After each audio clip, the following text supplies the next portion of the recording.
Hello friends, welcome to मनाव prime. ये है रिवेंज सीरीज का एक और episode. Now let's begin. Episode schedule देखते हैं। सुप्रीम सीड इनेबल हो चुकी है, जिसके पीछे ये सारे कैरेक्टर पड़ चुके हैं। ये एक दूसरे को मारने को तैयार है। इसी टाइम पर मिंग, सूफी और मैंग इन सबकी इस फाइट को देख रहे हैं। मिंग सोचने लगता है, अगर किसी तरीके से मैं सीड को कलेक्ट कर लूं और फिर इसके साथ में अपनी सोलो कल्टिवेट करूं तो उसके अंदर सुपर नेचुरल पावर और भी ज्यादा बढ़ जाएगी। इसी टाइम पर सूफी मिंग को बताती है, असल में ये सीड्स ह्यूमन के लिए है ही नहीं। ह्यूमंस को इससे किसी भी तरह की सुपर नेचुरल पावर नहीं मिलने वाली। मिंग कहता है, क्या कह रही हो तुम? यानी इसका मतलब ये सारे कैरेक्टर जो कि एक दूसरे से फाइट कर रहे हैं, ये सब के सब बिल्कुल बेकार है। हम सब के सब एकदम फालतू चीज के लिए एक दूसरे को मारने को तैयार है। सूफी कहती है, नहीं, मैंने ऐसा नहीं कहा। मैंने कहा ये सीड्स ह्यूमंस के लिए बेकार है, लेकिन यहाँ पर कुछ ऐसे ह्यूमंस है जिनकी बॉडी के अंदर बीस्ट की पावर है, उनके अंदर बीस्ट ब्लड है। अगर वो लोग इस सीड का यूज करते हैं तो उनके ऊपर ये ठीक तरह से काम करेगी।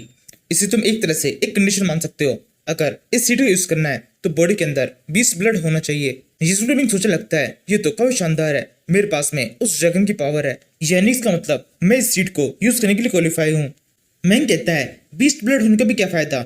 यहाँ पर इम्पोर्टेंट यह है हम किस तरीके से इस सीड को हासिल करेंगे, क्योंकि यहाँ पर हमारे सामने काफी सारी प्रॉब्लम्स है। सबसे पहली चीज, ये सीड एक डिवाइन लाइट से घिरी हुई है, जो कि एक ताकतवर फॉर्मेशन है, जिसे तोड़ना किसी के लिए भी बहुत ज्यादा मुश्किल होगा। लेकिन पिछले फॉर्मेशन के लिए इसको तोड़ने के लिए सभी कल्टिवेटर्स को एक साथ आने की जरूरत नहीं है। अगर ये कल्टिवेटर्स अपने मैजिकल वेपन्स को सही तरीके से यूज करेंगे तो भी इस फॉर्मेशन को तोड़ पाएंगे। ये बात इन सारे कल्टिवेटर्स को पता है, इसी वजह से ये सबसे एक दूसरे से लड़ रहे हैं, ताकि इस पूरे एरिया को क्लियर करने के बाद में आराम से इस फॉर्मेशन के अंदर से इस सीट को बाहर निकाल सके। और इसके अलावा यहाँ पर हमें जितने कैरेक्टर दिखाई दे रहे हैं ये वही नहीं है जो कि यहाँ मौजूद थे। इनके अलावा भी यहाँ पे काफी सारे कैरेक्टर्स हैं, लेकिन वो छुपे हुए हैं। अगर इनमें से कोई या फिर हम में से भी कोई सीधे सीधे इस सीट को लेने के लिए आगे बढ़ता है तो छुपे हुए कल्टिवेटर हम पर अटैक करेंगे। तो मुझे भी ऐसा ही लगता है, इन बाकी कल्टिवेटर्स की तरह ही हमें भी कहीं भी छुप के बैठना चाहिए और इंतजार करना चाहिए कि कोई और कल्टिवेटर पहले आगे बढ़कर इस फॉर्मेशन को तोड़े, फिर उस पर अटैक करके हम उससे उस सीट को छीन लें। मिंग कहता है, नहीं, हमें इस प्लान को यूज करना नहीं पड़ेगा। मेरे पास में इससे भी अच्छा तरीका है। मैंने हाल ही में एक नई स्किल सीखी है, उस स्किल का मैं यहाँ पर यूज करना चाहता हूँ, लेकिन उसे यूज करने से पहले तुम दोनों को साथ में मिलकर एक सिचुएशन बनानी होगी। इसके बाद में मुझे जैसे ही एक सही मौका मिलेगा मैं तेजी से उन सीट से झपट कर उन्हें अपने कब्जे में कर लूंगा। मैंग कहता है, ठीक है, काम हो जाएगा। इसी टाइम पर एक कल्टिवेटर अपने बड़े साइज के साथ में उन सारे कल्टिवेटर्स के ऊपर जोर से अटैक कर रहा होता है और अटैक करते हुए कहने लगता है, मैं तुम सभी से कह रहा हूँ, जल्दी से यहाँ से पीछे हट जाओ। यहाँ पर जितनी भी सीड है वो सबकी सब मेरी होगी, क्योंकि मेरे पास में एक ड्रैगन और एक ह्यूमन की पावर है। तुम में से कोई भी मेरे सामने नहीं कर सकता। और इस सब के अलावा मैं एक प्रिंस हूँ, इसलिए तुम सभी को न चाहते हुए भी मेरा ऑर्डर ही मानना होगा। इसलिए अब जल्दी से सबके सब मेरे रास्ते से हट जाओ। ये कहते हुए कल्टिवेटर अपने आसपास में एक प्रोटेक्टिव शील्ड बना लेता है और फिर तेजी से इन सीट्स से कूदता है। इस कल्टिवेटर को देखकर बाकी कल्टिवेटर थोड़ा डर जाते हैं। वो सोचने लगते हैं, ये तो बुद्धिज्म सिविलाइजेशन का एक कल्टिवेटर है जो कि बहुत ताकतवर है, हम इससे फाइट नहीं कर सकते। काश यहाँ पर इसके अलावा किसी और सिविलाइजेशन का कोई और कल्टिवेटर होता तो हम उससे फाइट कर सकते थे। इसी टाइम पर बुद्धिज्म सिविलाइजेशन का ये कल्टिवेटर इस फॉर्मेशन के एकदम पास पहुंच जाता है और इसके ऊपर अपने मैजिकल वेपन से एक जोर से अटैक कर देता है, जिसके साथ ही ये फॉर्मेशन टूट जाता है। और फिर फाइनली इस कल्टिवेटर के हाथ में वो मैजिकल सीड आने लगती है।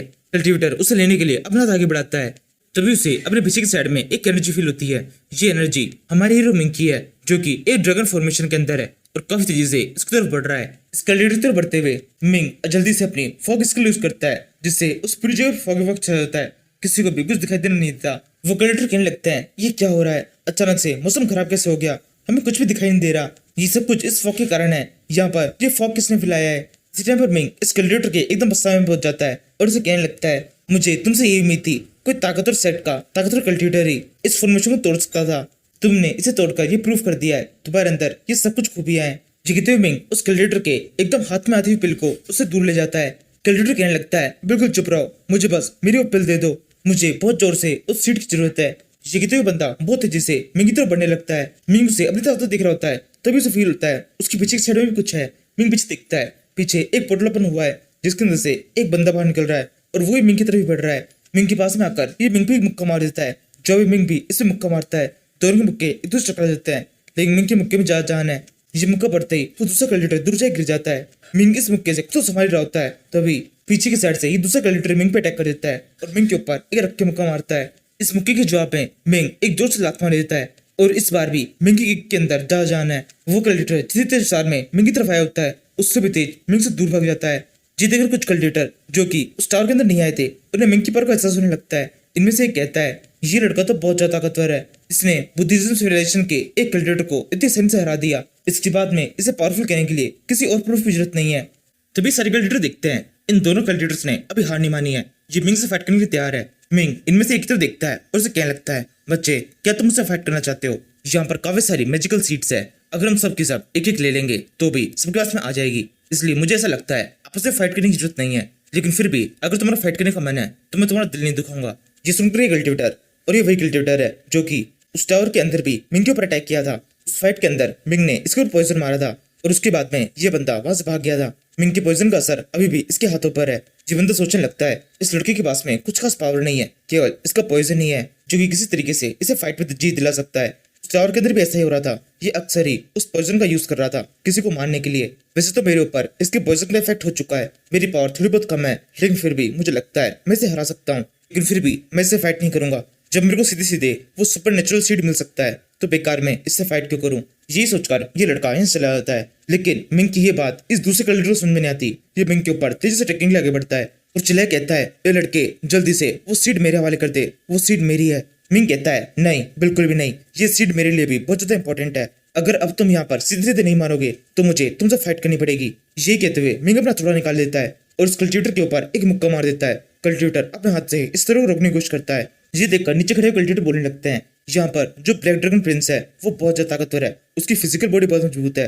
अगर ये लड़का अपने खतरनाक अटैक भी उसके ऊपर करेगा तो भी अपनी ताकतवर फिजिकल बॉडी होने के कारण उसके कुछ खास इफेक्ट नहीं पड़ेगा। ये बात मिंग को भी थोड़ी समझ में आने लगती है। मिंग जल्दी से अपनी न्यू स्किल जिसका नाम फॉग है उसका यूज करता है। वो जल्दी से चारों तरफ काफी सारा धुआं रिलीज कर देता है जिससे किसी भी कल्टिवेटर को कुछ भी दिखाई नहीं देता। इसके जवाब में ये ड्रैगन प्रिंस अपने मुंह से एक बहुत तेज लाइट निकालता है जिससे वो फॉग पूरी तरह से गायब हो जाता है। लेकिन इसके तुरंत बाद वो देखता है मिंग उसके सर के एकदम पास से पहुंच चुका है और उसके सर पे हथौड़ा मारने वाला है। इससे पहले कि ब्लैक ड्रैगन बच्चे के लिए यूज कर पाता, मिंग का हथौड़ा बहुत तेजी से इसके सर पे पड़ जाता है और ये कल्टिवेटर उससे भी ज्यादा तेजी से सीधे जमीन पे जाके गिरता है, जमीन के अंदर घुस जाता है। और उसके बाद में फाइनली इस कल्टिवेटर की हार होती है। इस ब्लैक ड्रैगन प्रिंस के नीचे गिरने का इम्पैक्ट इतना तेज होता है कि वो जमीन हिला देता है। आसपास के कल्टिवेटर बोलने लगते हैं इस लड़के ने तो ब्लैक ड्रैगन प्रिंस को दोबारा से हरा दिया। मुझे लगा था जब वो दोबारा से उससे फाइट करने के लिए आगे आया तो इस बार रिजल्ट अलग होगा। दूसरा बंदा बोलता है भले ही ब्लैक ड्रैगन प्रिंस की फिजिकल स्ट्रेंथ ज्यादा शक्तिशाली है लेकिन इस लड़के के अटैक पावर के अंदर भी कुछ कम पावर नहीं है। इसके अटैक किसी की भी फिजिकल स्ट्रेंथ को पूरी तरह से तोड़ सकते हैं। इसकी वजह मिंग उन सारे कल्टिवेटर्स कहता है मुझे पता है तुम सब के सब अब मुझसे फाइट करना चाहते हो क्योंकि तुम सभी को ये मैजिकल सीड चाहिए, लेकिन ये मैजिकल सीड तो मुझे भी चाहिए और अब मैं इन सीड्स को लेने के लिए जा रहा हूँ।